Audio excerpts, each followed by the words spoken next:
Hi, Janine.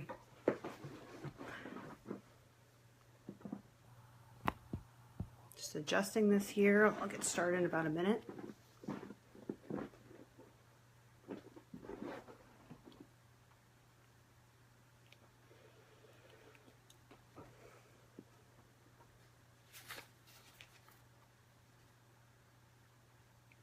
I'm really excited to join Poets in Pajamas. It's a series I've wanted to be a part of for a while, so I was excited when I was invited to present. And so October is one of my favorite months. Halloween, fall, and also my birthday is next week. So it's a good early birthday present to be able to read to you all, share some of my poems from Louder Than Everything You Love, and also some of my new poems, which I'm excited to read as well.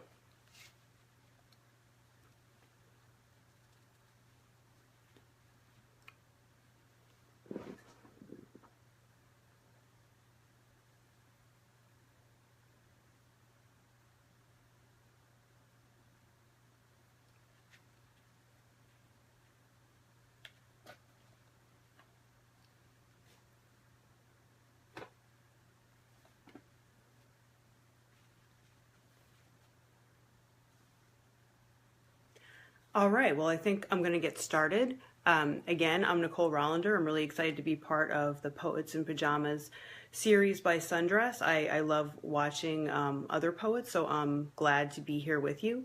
I'm going to be reading a few poems from my first full-length collection, Louder Than Everything You Love, which is out from Five Oaks Press, and then also some of my new poems. I'm going to start with a poem called How I Learned to Pray. This is actually the winner of the 2017 Thomas Merton Prize in Poetry of the Sacred from the Center for Interfaith Relations. It'll be out in Parabola magazine later this fall. How I Learned to Pray. The epigraph is, God dwells among the pots and pans, Teresa of Avila. God dwells among the pots and pans. I learned the hard way. Grandmother's kitchen toil to save electricity, oil lamps, hands litany in suds. How inconsequential to scrape chicken grease with my nails, each plate and tine, a reminder we fed the family. Tooth grind and heel, grandmother's ladle clanging, gravy boat, iron hooves on the roof, on clouds. We're always readying the body to travel toward another life. Grandmother could see the dead, and yellow and plum lights off the living. The things a body can be, boated spices, queen bees spilled wreckage, oubliette, or a womb's pears opening. My daughter and I visited a chapel, host the color of barley, of pilgrim knees, cross debossed in parchment, its center outglowing, candles surrounding, maybe God pitying my weak will, maybe the fleecy differences between what you remember and what's there. My father guarding my door against night, spirits who walk or not. It's the thought that comforts, makes me believe I'm worth saving. My father had a holy water beginning, river baptism. What a mercy to start over. What a mercy I haven't had. What mercy we can give when our baby son steps on a toad, smaller than a penny. When he realizes he has killed one bone world, we can give him another. This next poem is called Ways of Blessing. Holy nomenclature of fire-tipped butterflies shining. Holy my wet orchard of abandoned belongings. Let me feed the needy with fruit. At least unlatch my tongue and feed it to a child afraid to name the world. The heart doesn't run the body. Anytime the ghost can unknot from its mooring, eternity and grief both look like water. Bless blue cold midnight when we light lanterns from this hearth's fire, when God's deathless face compasses us from darkness to never failing flame. When I was a girl, I ate meals separate from my parents so they could talk. Holy that loneliness that hasn't left me, holy fence broken through, where we can see sheep's breath, the color of rotting blossoms. We choose to bless or curse, to call goodness or evil. Our worst suffering is no more serious than one night in an unlighted motel. A bat's leg bones are so thin it cannot walk. It seems unfair. 2, the mother who doesn't know to finger the sign of the cross on her sleeping child, not entering paradise by the precision of just one hair's breakage. But you can't kneel in your future beside the fence you build, post holes filling with rain.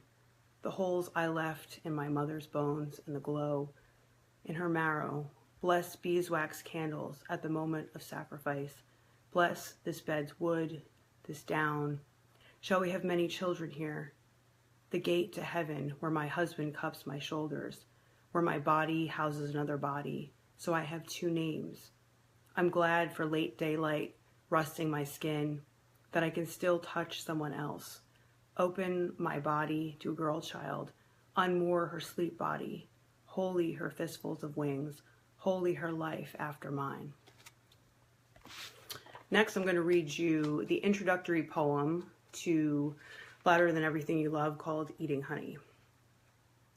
Eating honey makes me wish I had jarred myself some summer ago, my life siphoned from hundreds of open flowers, regurgitated in a bee's sweet mess when a baby still hadn't unsealed my body. There's a before to the open work of scars. There's a child who held wooden spoons. She drummed the walls, knowing her music unknotted her mother's heart. That's the kind of day I stitched into my skin, but now, the way depression takes me apart. Say remember, somewhere bells, somewhere an insomniac rattles her dead grandmother, who didn't consider if her husband loved her enough to lay his neck at a wolf's feet. Once, kayaking to the lake's other side, we found a half-submerged cow, flies on its bloated belly, the water combing her coarse hair, tail afloat. I may have said I wanted to be her, because of how quiet that kind of sleep is, your breath curled inside a labyrinth. How could I know this cow would expose my inner ache to you? That corset always inside my ribs, spine at the center, my wish to cross over, and hers, both irreversible. We returned, tiny sycamore branches drawn on my white skirt. It wasn't necessary for you to become responsible for me and my silent embryos. When you say you're not going to carry me, when not speaking is prayer holding my wrist, if the way to force me to live is to lock me in a dark barn. The cow's bones still blessing us back together.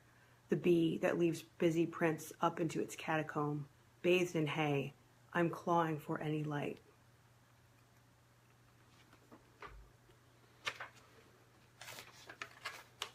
In my collection, Louder Than Everything You Love, I have a number of religious poems and poems about kind of looking at what's in the afterlife and thinking about the conflation of suicide and martyrdom. So this poem is called Light Work.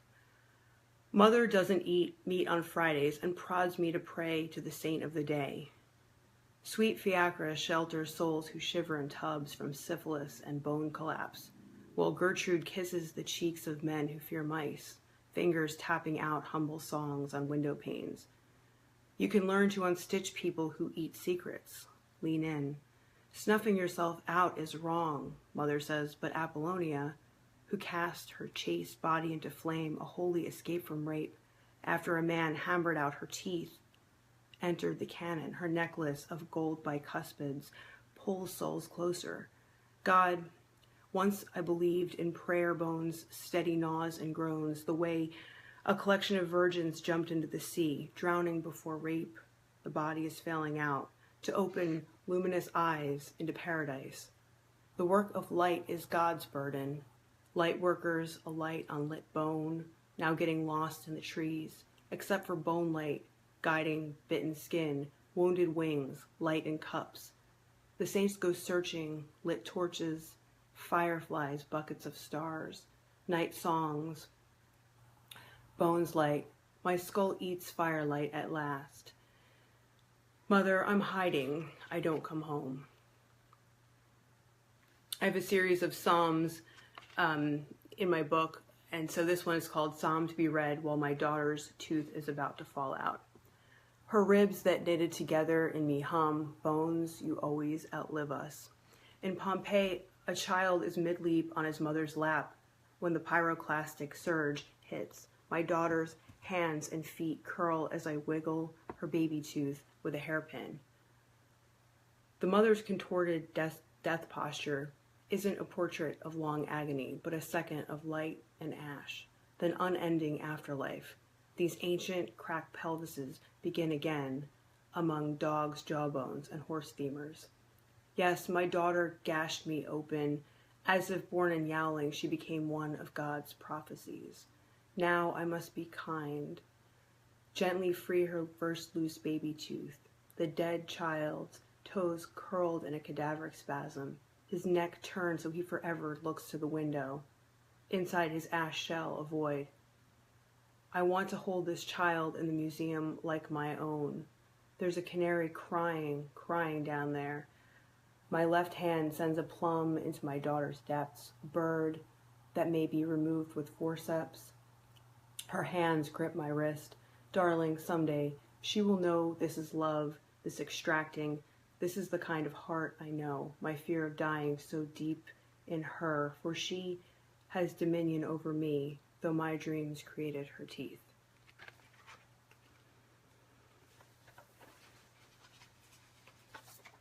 I'm going to read a poem called Why I Carry Guilt as a Lantern. Why I carry guilt as a lantern. In late thistle-spine summer, cicadas belled in the yard. This lavender light, an incomplete apology. I wasn't a virgin sewing layettes or my own shroud in the museum half-light. I fell asleep husked in my grandmother's trunk on sun-bleached doilies and dreamed her ghost scaled my spine. I found a box of my baby teeth and rebuilt tiny jaws on a windowsill. My mother sang about archangels dancing in my molar crevices. I was happy she remembered me by my bones, and I found a cemetery washed away in marigolds and named longing, girdles, and red paper birds. The sky was a girl fast walking from the baby's breath, where the dog and I stopped. The next morning, my father put her to sleep, and I couldn't stop him. So I prayed another apology to the Black Madonna. Surely she knew how to search for me. I lived with my grandmother's urn. Where's the place our voices go after the body burns? My son will always ask, Mama, Mama, is your name still inside of you? He knows now how dark it is inside his ribs. At dusk, a flock will rise and scatter again. Arrowed Hail Marys, flung toward any mother who'll listen. I sing my son lullabies and leave the light on so he'll fall asleep. Will I ever tell him how my mother found the paring knife in my room and let me choose whether to keep it? Looks like I have time for one more before I ask you if you have any questions for me. So I'm going to read this poem called How to Stop Drowning. It's from Louder Than Everything You Love. First, breathe on the mirror. If you had drowned, you wouldn't see your wet face, but you keep trying to write poems, the light pooling in your cheeks, the way it does in sand pockets next to the ocean, their topography always altering. Because you're not the same girl as Easters ago when your mother plaited your hair, when she pinned lace embroideries in Dolder's colors on her hair. Confide in me. Where does this drowning come from? Or the honeyed poem that springs from a parakeet bathing in your father's hands? A man can be gentle, so you still look for a way to pronounce love in its abandoned egg. But one day, if another man holds you down, confine me. If your mother opens her mouth in a dream saying, down my throat is the river Styx, you could pay off the boat women to skiff you out of the world. Your dirt-filled skull would open its extra eye to what is in the living's orbit. Under the side yard where the man held you down, where he unloosened his belt, where he pressed the side of your light-pooling face to the grass. The body is reducible to many things. How here your sacrum cracks for the first time. Later, it'll fissure more when you birth your first child, and how the windows open above your head when this man pushes into your chest except you kick him hard. Your ribs wallop up into his as he says, you want this. Your pelvis rocks back into his bone. The body is reducible to tendon, or snarl, or want, or you making an angel and spreading snow. To remove the body, covering yours as a shadow. So when you feel your throat filling with water, you can swallow it. The wounds sutured, the suture is stuttering germination. Where flowers grow in shadow, the archangel's petals turn up to catch twilight, that last remaining edge of day where you have crawled into, oh bedface, so defaced, effaced. So those are my poems. I'm happy to share them with you, and I'd love to see if any of you have questions. So if you do, please type them in and I will see them and I will answer them.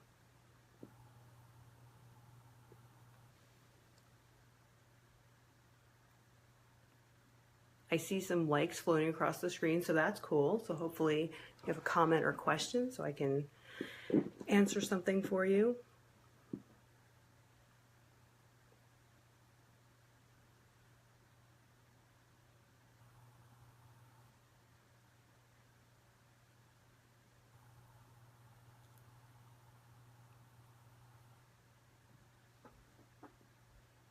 I'll make one comment. I'm actually working on a new manuscript now called Glass Bodies. That's what it's been called for a few months now. And the new poems that I read to you are in that manuscript. And it's interesting how, oh, here's a question. Okay, so this actually just ties right into what I was saying. How has my writing process evolved over time? One thing that I do, which has seemed to work well for me, and I've talked about this in interviews before, is I'm writing in Word, and then I email myself the poem, and it comes in a different font, and I almost have trained my brain to think, well, it's coming from someone else, and I receive the poem, and I start reading it out loud, and when I hit a word or phrase or something that doesn't quite work, I go back to the Word document, I tweak it, and I resend it to myself. And at first I thought, well, that's not that exciting of a writing process, but I realized during some of my writing sessions, I would send the same poem to myself about 50 times, and I would be reading it out loud and then deleting it and doing that. And for some reason, I was able to separate myself from it being my own work, obviously, though I knew it was, and I was able to then go back in. I think also I used to be afraid of writing shitty drafts, and the longer I've written, the longer I realized that it's okay to get poetry out that maybe isn't so good, and to kind of go back and use that as fodder. Okay, here's another question from Janine. How do you think about colors as you write or revise? I noticed the color of barley is just one example. You know, somebody had said to me that my poetry, more than a few people have said this, that my poetry in a way is almost like painting, that it's almost like a visual art.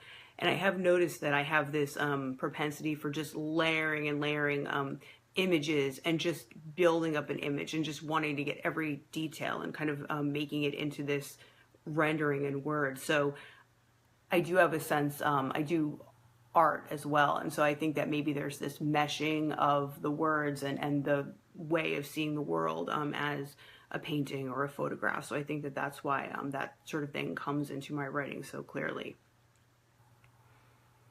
Okay, here's another question. Do you prefer poetry that more strongly focuses on images, abstract or not, or that builds an emotion? You know, I think that what I've tried to do in my poems is sort of this invisible association. I try to connect images that evoke emotion. When people leave my poems, I want them to feel a very strong emotion. And a lot of times I will read people I know or read in readings, and people will cry sometimes, and I used to think that was strange, but they said that the emotion that was evoked, because I write about a lot of things, you know, like motherhood and parents and children, and just, you know, kind of what's in the afterlife, you know, what about the people who have gone before. So I try to take images and really infuse them with a lot of feeling and emotion, and then hopefully the reader is connecting with them in kind of an invisible way, the way that I've connected in a very loose way as well. I hope that answers the question. I think that, you know, I tried narrative poetry at one time, and I realized it wasn't quite for me. I felt that the way that my brain works, being kind of chaotic and having this like sort of snapshot view of the world, like I've taken 700 pictures and how do I put them together? I think that that's why I write the way that I write.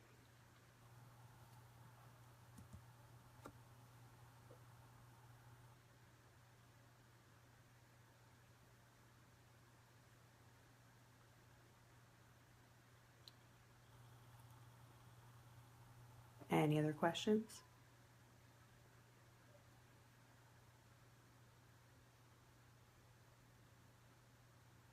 You can connect with me online over Facebook. Also, I have a website, NicoleRollender.com, so you can go there and you can send me an email if you'd like. You can connect with me through there. I'm also on Twitter and Instagram. I'm trying to think if there's anything else I would like to tell you.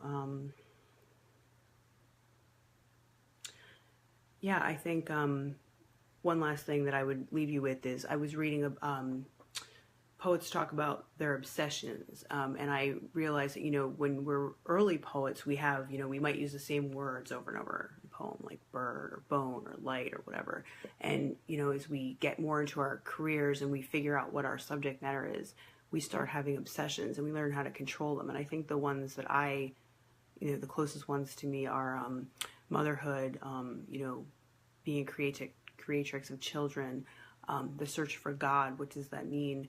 You know, what's the afterlife? And also the conflation of being religious, but also, you know, inheriting the idea of superstition or being able to communicate with the dead. And I think that those things, those are the themes and obsessions I find in my work. And those were things in my first book, and I find them evolving into different ways in my new book. In my first book, I talked a lot about my grandmother's life, and in my new book, I find myself going back to my great-grandmother who came over from Poland on a ship by herself with her infant son in about 1900 to meet her husband, who was already here in Jersey City. So I think that that's, you know, where I'm going with my work. And I think that, you know, we should think about what our obsessions are and how we control them, and if we use, you know, certain words too much, and kind of edit them out as we go through it.